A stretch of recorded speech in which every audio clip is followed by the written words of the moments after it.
Well बाबा लोग कैसे हो। तो फिर एपिसोड 5 देख लिया सभी लोगों ने। चलो करते हैं ब्रेक डाउन, क्योंकि बहुत से ईस्टर एग्स हमें एपिसोड 5 में प्रोवाइड करे गए हैं। ऑल्सो वीडियो के एंड में डेरन द ड्रंकन के ड्रीम के बारे में भी बात करेंगे, जो कि एट द एंड इसी एपिसोड में पूरा भी हो चुका है, जहां डेरन डंक से बोलता है कि तुम पे ड्रैगन गिरता है लेकिन तुम बच जाते हो और ड्रैगन मारा जाता है, जो एपिसोड 4 में बोला था। बाकी डंक की दयनीय दशा देखकर किस किस की आंखें गीली हुई हैं बाबा।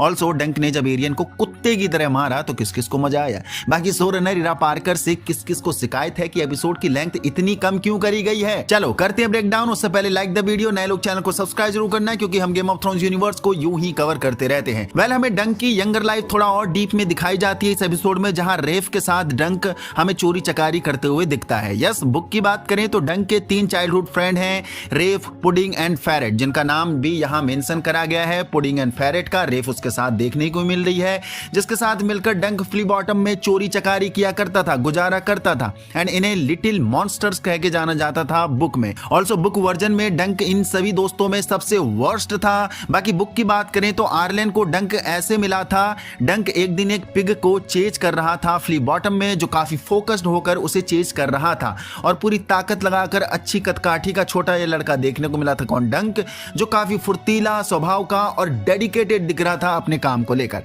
एंड यही चीज सर आर्लेन को इंप्रेस कर जाती है। वो डंक के पास आता है, उससे स्क्वायर बनने को कहता है अपने लिए, क्योंकि उसे भी ऐसे ही फुर्तीला अच्छे कदकाठी के बच्चे की जरूरत थी एज स्क्वायर, क्योंकि रेड ग्रास बैटल में उसका स्क्वायर जो कि उसका भतीजा ही था, वो मारा जा चुका था। एंड आपने यहाँ ये जो ग्रेव देखी होगी, ये सर आर्लेन के भतीजे की ही ग्रेव थी। एंड उसके हेलमेट को डंक उठाकर देख भी रहा था। सो पेनिट्री का इस समय में इतनी ज्यादा शराब पीने के कारण ये भी हो सकता है कि उसका भतीजे की मौत का गम में वो लगातार शराब पीकर पागलों की तरह बेहोश बेहूद देखने को मिल रहा है, गम को भुलाने के लिए, क्योंकि पेनिट्री हमेशा से अकेले रहते हुए आया है। एंड जिस भतीजे के साथ उसका मन लग जाया करता होगा, वो भी मर गया है अब। तो एक बुढ़े आदमी का उसके गम में ये सारी हरकतें करना मामूली सी बात है। ऑल्सो फ्ली बॉटम में डंक को बचाने के पीछे भी ये कारण होगा टीवी सीरीज वर्जन के अकॉर्डिंग, कि उसने डंक की शकल में अपना भतीजा देखा होगा और वो सीधा उसको बचाव के लिए फिर बीच में कूद पड़ता है सिटी वॉच के साथ, यानी एलिस्टर और उसके साथी के खिलाफ। बाकी डंक एंड रेफ को जो बंदा परेशान कर रहा था, ये था किंग्स लैंडिंग का member of city watch, Flea Bottom की छोटी मोटी पुलिस, जो काफी करप्ट थी और क्रूअल भी है। एंड सिटी वॉच, ये वर्ड क्या आपने कहीं कहीं सुना है? Yes, house of the dragon में डेमन टारगेरियन ने सिटी वॉच को और powerful and modern and professionalised कर दिया था, जिन्हें हम गोल्ड क्लॉक के नाम से भी जानते हैं। डेमन के पास फुल पावर थी किंग्स लैंडिंग सिटी के अंदर व्यवस्था को मेंटेन रखने के लिए, लॉ एंड ऑर्डर को बनाए रखने के लिए सिटी वॉच के तहत। और उसके तहत हमने देखा भी था कि डेमन कोई भी क्रिमिनल्स को छोड़ता नहीं था। जिसने चोरी करी उसके हाथ काट देता था, जो मर्डर एंड रेप करता था उसे सीधे मौत की सजा दी जाती थी। एंड यहाँ एलिस्टर का हाथ कटा हुआ देखने को मिल रहा है। इट मींस ये कि इसने भी कहीं ना कहीं चोरी करी होगी, दैट्स व्हाई इसका हाथ कटा है, या फिर किसी जंग में इसका हाथ कट चुका होगा।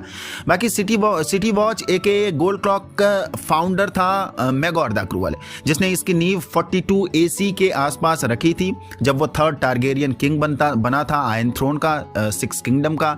बाकी हमने देखा था एलिस्टर की ड्रेस काफी बुरी देखने को मिल रही है, पुरानी ओल्ड देखने को मिल रही है, जो खुद कूड़े जैसी जिंदगी जी रहा है। कौन? एलिस्टर। इट मींस ये कि अब शायद सिटी वॉच को इतना फंडेड नहीं करा जा रहा होगा रेल्म के द्वारा, सत्ता के द्वारा, जैसे विसेरिस टारगेरियन के शासनकाल में इन्हें वेल फर्निश्ड करके फंडेड किया जाता था। दैट्स वाई ये इतने करप्ट भी हो गए हैं, क्योंकि किंग ध्यान नहीं दे पा रहा है इन लोगों पर और ये अपनी मनमर्जी कर रहे हैं फ्ली बॉटम। बाकी रेड ग्रास बैटल का मेंशन कई बार हमें यहाँ इस एपिसोड पर देखने को मिला है, जो कि डंक ने मेंशन भी किया था कि ब्लैक ड्रैगन मारा जा चुका है। मींस डेमन ब्लैकफायर, जो कि बास्टर्ड सन था एगोन द अनवर्दी का एंड हाफ ब्रदर था डेरन 2 टारगेरियन का older brother. And recently news निकल कर आई है डेमन ब्लैकफायर का रोल सीजन 2 में हेनरी कैविल कर सकता है।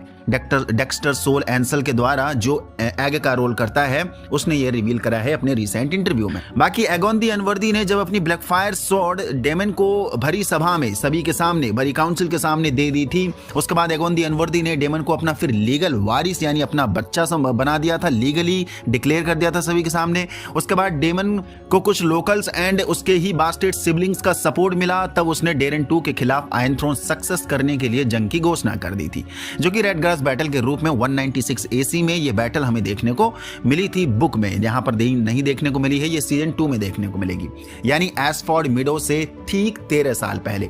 बाकी आप यहाँ देखोगे तो यहाँ ये पीछे किंग्स लैंडिंग दिख रहा होगा एंड यहाँ ये हाई टावर सैनिक घोड़े से दबा हुआ है और ये रेड ग्रास फील्ड ही है जहाँ पर एक्चुअल बैटल हुई है, जिसे बचाने की कोशिश डंकन रेफ ने करी थी इस हाई टावर आर्मी के सदस्य को, लेकिन उसे बचा नहीं पाए। बाकी हाउस हाई टावर डेरेन 2 के खिलाफ था क्योंकि हाई टावर के कॉन्फ्लिक्ट डॉन के साथ चलते थे। ऑल्सो ओल्ड टाउन का भी कॉन्फ्लिक्ट डॉन के साथ चलता था, यानी ओल्ड टाउन में जितने भी हाउस आते थे बहुतों के, ऑल्सो रीच में जो भी हाउसेस आते थे उनके भी, क्योंकि ये बॉर्डर शेयर करते थे डॉन के साथ और इनका काफी कॉन्फ्लिक्ट चलता था। एंड डेरेन 2 ने डॉन की प्रिंसेस मारिया मार्टेल से शादी कर ली थी। उसके बाद डॉन को काफी फ्रीडम भी दे दी थी अपने काउंसिल में, जिससे रीच एंड ओल्ड टाउन के काफी हाउसेस डेरेन 2 के फैसले के खिलाफ हो गए थे या जा चुके थे और इन्हीं में से बहुतों ने डेमन ब्लैकफायर को पंप अप किया, उसका साथ दिया आयरन थ्रोन सक्सेस करने के लिए कि तुम लड़ो, तुम ही असली टारगेरियन हो, हम तुम्हें मानते हैं, डेरेन 2 को नहीं मानेंगे।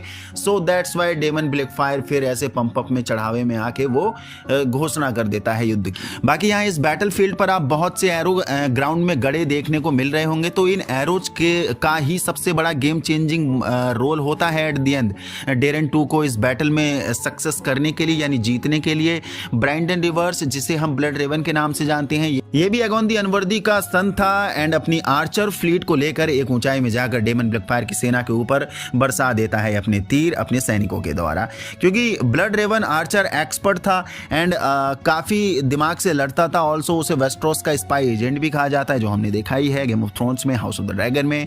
सो ब्लड रेवन के इस फाइनल वॉर की वजह से रेडगार्स बैटल खत्म हुई थी, क्योंकि इन एरो अटैक्स से पहले डेमन ब्लैकफायर का एक बेटा मरा, फिर डेमन ब्लैकफायर खुद मरा एंड उसके बाद उसका दूसरा बेटा मरा और यहाँ से डेमन और उसकी सेना की रीढ़ की हड्डी टूट जाती है, क्योंकि डेमन ही मर गया तो कौन ही बचा नेतृत्व करने के लिए।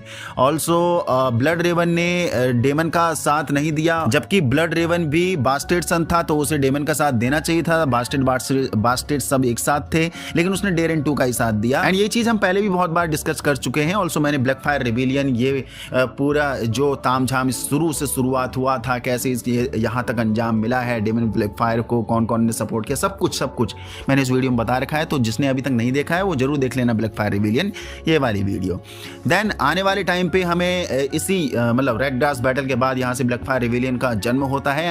आने वाले टाइम में डेमन 2, डेमन 3, डेमन 4, डेमन 5 ब्लैकफायर बार बार ऐसे रेबल करके अटैक करते दिखेंगे टारगेरियंस के ऊपर, जो एक बहुत बड़ा रीजन है टारगेरियंस को कमजोर करने के लिए। देन उसके बाद रॉबर्ट रेबेलियन इवेंट को बूस्टर देने के लिए, और यहाँ से टारगेरियंस की जड़ खत्म हो चुकी थी। बाकी 4th एपिसोड में हमने डेरेन के ड्रीम के बारे में सुना था, जिसने खुद डंक से बोला था कि मैंने तुम्हें देखा है अपने सपने में, तुम्हारे ऊपर ड्रैगन गिरता है लेकिन तुम नहीं मारे जाते हो, उल्टा ड्रैगन मारा जाता है। सो यहाँ जो बेलोर टारगेरियन मारा जाएगा वो एक बार के लिए डेरेन के इस ड्रीम से कनेक्ट करने की कोशिश करते हैं बहुत से लोग। कैसे? क्योंकि टारगेरियंस खुद को ड्रैगन समझते हैं एंड हम जानते हैं कि बेलोर एक टारगेरियन है, दैट्स वाई बेलोर को एज ड्रैगन रिप्रेजेंट करा गया था यहाँ। ऑल्सो डेरेन ने ये बात भी बोली थी कि फायर भी देखी थी मैंने अपने सपने में, यानी ड्रंकन ने, डेरेन द ड्रंकन ने। तो एरियन ब्राइट फ्लेम खुद को ड्रैगन समझता था, जो हर समय फायर फ्लेम की तरह कपड़े पहनता था, यानी चमकीले कपड़े, इसलिए वो खुद को ब्राइट फ्लेम भी कहता था। तो फायर के रूप में यहाँ एरियन को रिप्रेजेंट करा गया है इस ट्रायल बाय 7 इवेंट में एंड जो ड्रैगन मरा उसके ड्रीम में वो रिप्रेजेंट करा गया रियल इंसिडेंट पर बेलोर टारगेरियन को। सो यहाँ पर ऐसे डेरेन द ड्रंकन के ड्रीम का इस्तेमाल करा जाता है कि ऐसे इसका ड्रीम यहाँ पर पूरा हो चुका है, यानी ट्रायल ऑफ 7 इवेंट में। लेकिन डेरेन के इसी ड्रीम को समर हॉल ट्रेजेडी के साथ भी कनेक्ट किया जाता है, वहाँ पर भी इस्तेमाल करा जाता है।